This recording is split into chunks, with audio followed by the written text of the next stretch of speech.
All right, guys, we got some new updates regarding the Charlie Kirk situation as well as the Charlie Kirk assassin. I'm going to go ahead and read this to you all so you all are up to date on what's happening here. Trump told Fox News about 30 minutes ago that a minister had identified a person as Kirk's suspected shooter from photos made public by law enforcement. According to Trump, the minister got in touch with a deputy U.S. Marshal whom he knew, and eventually the suspect's father got involved. They drove into the police headquarters, and he's apparently in custody now.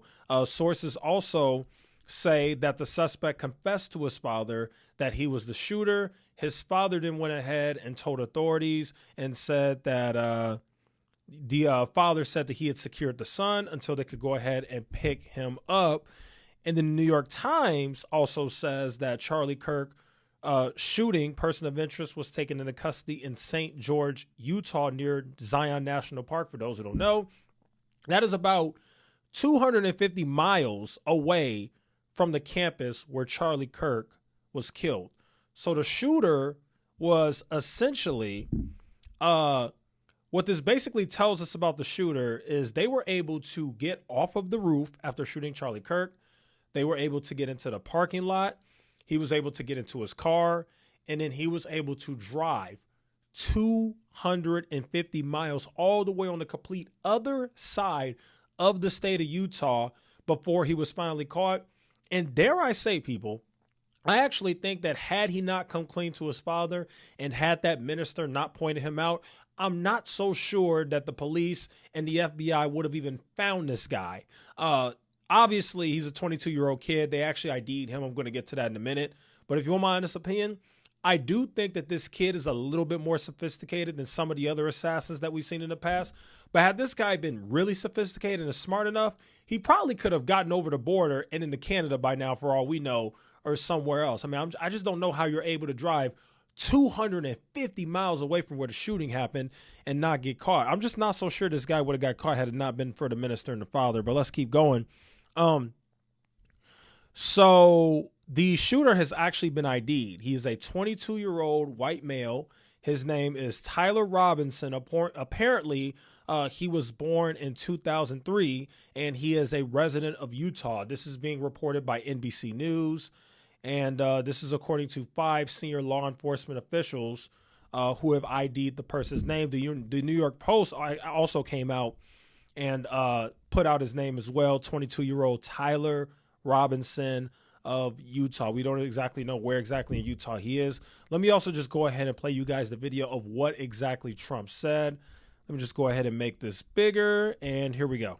Tell you some stories at how it happened, but essentially somebody that was very close to him turned him in. And that happens when you had some of those good shots. Somebody is going to say, whether it's a parent or whatever, I'd rather not say right now. They're going to announce it today, sometime later, probably talk about that. But somebody close to him turned him in. You know, they said, whoa. It's interesting where we had very good pictures, but not great, not perfect. And when you look at it, what happened is somebody, and this happens a lot. It happened with the crazy Boston bomber. It happened with others. Somebody that's close recognizes even a little tilt of the head, which nobody else would do. And somebody that was very close to him said, that's him. And essentially went to the father, went to a U.S. Marshal, who was fantastic, by the way. And the person was involved with law enforcement, but was a person of faith, a minister.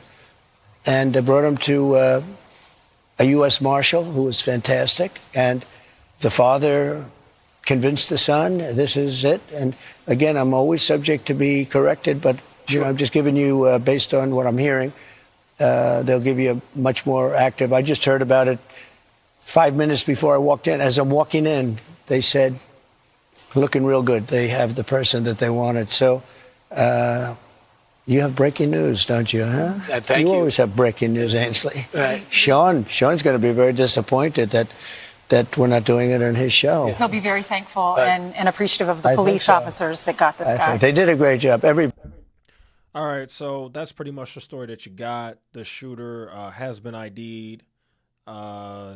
His name is Tyler Robinson. And I expect that we'll have a press conference sometime later today where they'll go over it more in detail. But yeah, the shooter's been ID'd. I think what'll be important to figure out is why exactly he did it. Has this guy been to a Charlie Kirk event before? You know, did he have a debate with Charlie Kirk in the past and he didn't like the way the debate went?